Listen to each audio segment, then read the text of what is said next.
அனைவருக்கும் வணக்கம். இன்னைக்கான ஆன்மீக பதிவில் நாம் பார்க்க போகிற ரொம்ப முக்கியமான ஒரு பயனுள்ள ஆன்மீக பதிவு என்ன அப்படின்னு பார்த்தீங்கன்னா, வருகின்ற பிப்ரவரி மாதம் 11ஆம் தேதி, அதாவது தை மாதம் 29ஆம் தேதி பார்த்தோம் அப்படின்னா தைப்பூசம் நிகழ்கிறது.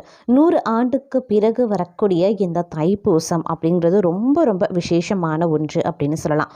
இந்த தைப்பூசத்தன்று நாம் வீட்டில் எப்படி விரத வழிபாடுகளை எளிமையாக மேற்கொள்வது, அதிலும் பெண்கள் வீட்டில் செய்யக்கூடாத விஷயங்கள் என்னென்ன, செய்யக்கூடிய விஷயங்கள் என்னென்ன அப்படிங்கிறத பற்றின முழு தகவலை தாங்க இன்னைக்கு வீடியோவில் நாம் தெரிஞ்சுக்க போகிறோம். இந்த பதிவு உங்களுக்கு மிக பயனுள்ள விதத்தில் இருக்கும்.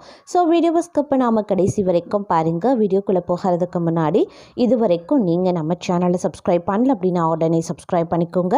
அப்படியே பக்கத்தில் இருக்கக்கூடிய நோட்டிஃபிகேஷனுக்கான பெல் பட்டனையும் ப்ரெஸ் பண்ணிக்கோங்க. சரி நேர்களே, வாங்க வீடியோக்குள்ளே போகலாம். தை மாதம் பிறந்து விட்டாலே வரிசையாக தெய்வ வழிபாட்டிற்குரிய நாட்களும் வந்து பக்தி பரவசத்தை ஏற்படுத்துங்க. அந்த வரிசையில் பார்த்தோம் அப்படின்னா வருகின்ற பிப்ரவரி மாதம் 11ஆம் தேதி, தை மாதம் 29ஆம் தேதி பார்த்தோம் அப்படின்னா பூச நட்சத்திரத்தில் முருகனுக்கு விசேஷ வழிபாடுகள் செய்யப்படுது. தை மாதத்தில் வரக்கூடிய பூச நட்சத்திரத்தன்று கொண்டாடப்படும் இந்த தைப்பூசம் அனைத்து முருகன் கோவில்கள்லையுமே கோலாகலமாக கொண்டாடப்பட இருக்கு. இந்த நிலையில் நாம் நம்மளுடைய வீட்டில் இருந்தே முருகனை நினைச்சு தைப்பூச விரதத்தை எப்படி கடைபிடிக்கிறது, இந்த எளிமையான வழிபாடு எவ்வாறு செய்யலாம், பெண்கள் தப்பி தவறி கூட இந்த மாதிரியான விஷயங்களை தைப்பூசத்தன்று அறவே செய்யக்கூடாது அப்படின்னு ஒரு கோட்பாடே இருக்கிறது அப்படின்னு சொல்லலாம். அது என்னென்ன அப்படிங்கிறத இப்போ பார்க்கலாம். அதாவது நாள் முழுவதும் பூச நட்சத்திரம் இருக்கிறதுனால காலை முதல் மாலை வரைக்கும் முருகப்பெருமானை நினைத்து உபவாசம் இருந்து முருகனை தரிசித்து வழிபாடுகள் செய்தால் வறுமை நீங்கி செல்வமும் வசதி வாய்ப்புகளும் கிடைக்கப்பெறும் அப்படிங்கிறது ஐதீகம். இந்த நாளில் குரு பகவானையும் சிவபெருமானையும் முருகப்பெருமானையும் வழிபடுவது கூடுதல் விசேஷம் அப்படின்னு சொல்லலாம்.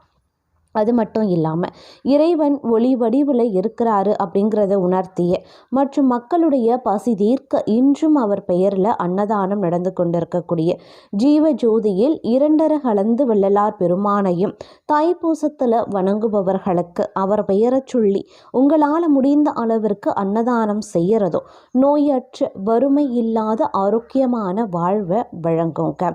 சரி, தைப்பூசம் விசேஷமாக கொண்டாடப்படுவதற்கு என்ன காரணமாக இருக்கும் அப்படின்னு பார்த்தோன்னா, சிவபார்வதியினுடைய மகனாக பிறந்த முருகப்பெருமான் வைகாசி விசாகத்தன்று தோன்றியதால் அந்த நாளை வைகாசி விசாகம் அப்படின்னு சிறப்பாக கொண்டாடுறோம்.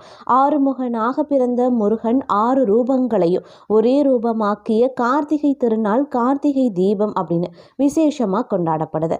அதே மாதிரி அன்னையிடம் வேலை வாங்கி வேல்முருகனாக நின்ற தைப்பூசம் வெகு விமர்சையாக பக்தர்களால் கொண்டாடப்பட்டு வருது.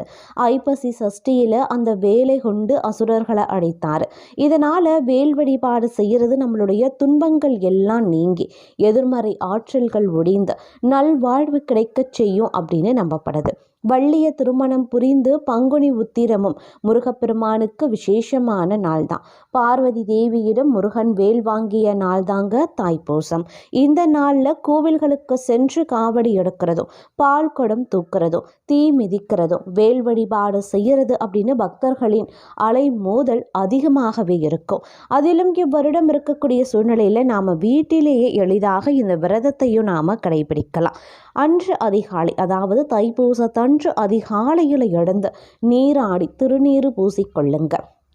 பூஜை அறை மற்றும் வீட்டை முந்தைய நாளிலே நாம் சுத்தம் செய்து கொள்ள வேண்டியது அவசியம். சுத்தமான ஆடை உடுத்தி பூஜை அறையில் எல்லா படங்களையும் அலங்காரம் செய்து முருகனுக்கு சிறப்பு அலங்காரம் செய்து வைத்து கொள்ளுங்க.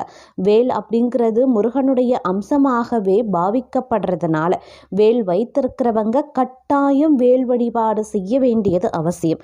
பெண்கள் இந்த விஷயத்தை எக்காரணத்தை கொண்டும் மறந்துவிடக்கூடாது.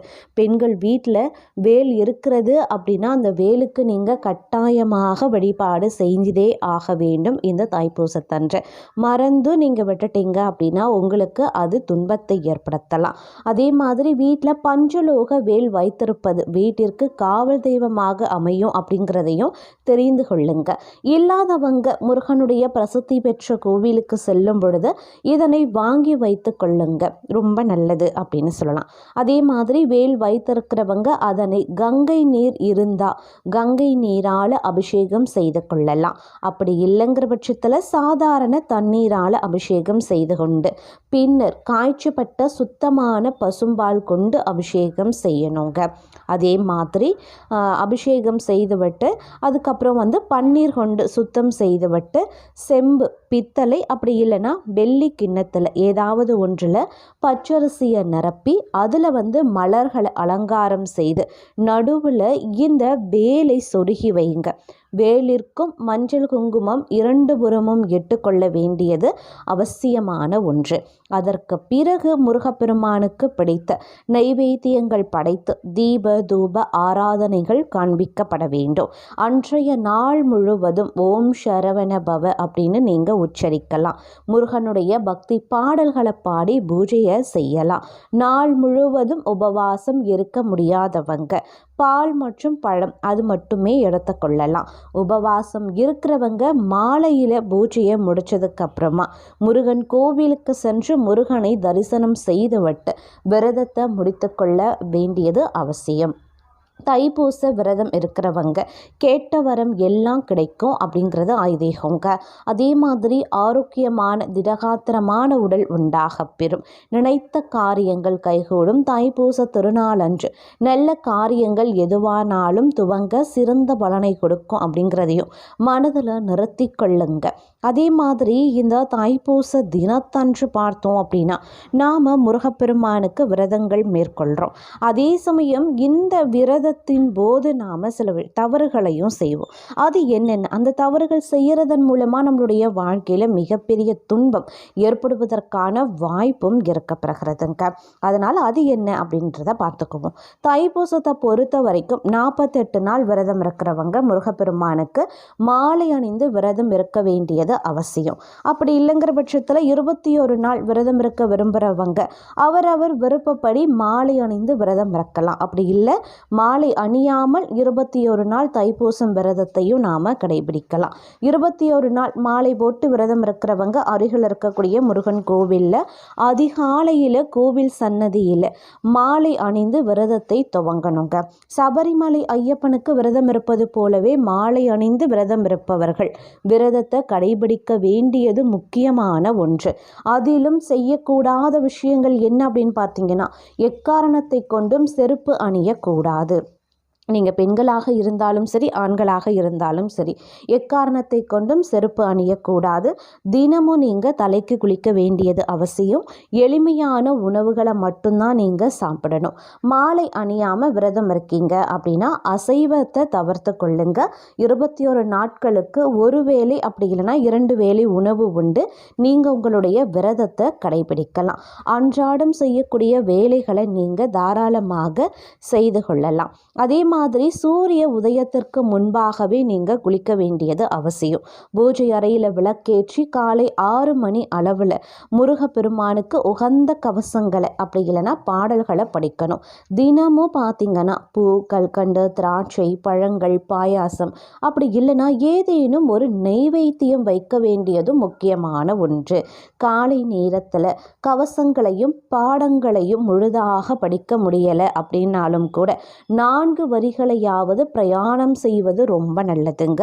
கந்த சஷ்டி கவசம், திருப்புகழ், கந்தர் அலங்காரம் ஆகியவற்றை தினமும் பிரயாணம் செய்வது சிறப்புக்குரியது. அதே போல 48 நாள் விரதம் இருக்க நினைத்து அதை நிறைவேற்ற முடியாதவங்க 21 நாள் விரதம் இருக்கும் பொழுது தினசரி 3 முறை கந்த சஷ்டி கவசம் செய்வது மிக மிக விசேஷமானது. அதே போல மாலை 6 மணிக்கும் விளக்கேற்றி முருகப்பெருமான் கவசங்களை படிக்கணும். கடைபிடிக்கணுங்க. ஒரு நாளைக்கு குறைஞ்சது 27 முறையாவது ஓம் சரவண பவ அப்படின்ற மந்திரத்தை நீங்கள் உச்சரிக்க வேண்டியது அவசியமாகிறது. அதே மாதிரி தைப்பூச தினத்தன்று பார்த்தோம் அப்படின்னா விரதம் இருக்க நினைக்கிறவங்க விரதத்தை முன்கூட்டியே நீங்கள் துவங்கிடணும். துவங்குவது அதாவது தைப்பூச விரதம் இருந்து துவங்குறது அப்படிங்கிறது மிக மிக விசேஷமானதாக கருதப்படுது. தைப்பூசம் விரதம் இருந்தால் முருகப்பெருமானினுடைய அருள் பெற்று வேண்டியது கிடைக்கும் அப்படிங்கிறது ஐதீகம். ஆனாலும் சில விஷயங்கள் நீங்கள் இந்த மாதிரியாக தவிர்த்து கொள்ள வேண்டியது முக்கியம். மாலை அணிகிறீங்க அப்படின்னா எந்த அளவுக்கு நீங்கள் சுத்தபத்தமாக இருக்கணுமோ அந்த அளவுக்கு நீங்கள் இருக்கணும். புரியுதுங்களா? இல்லை அப்படிங்கிற பட்சத்தில் நீங்கள் தான் துன்பங்களை அடைய வேண்டியதாக இருக்கும். அதனால் கொஞ்சம் கவனமாக விரதங்களை மேற்கொள்ள பாருங்கள்.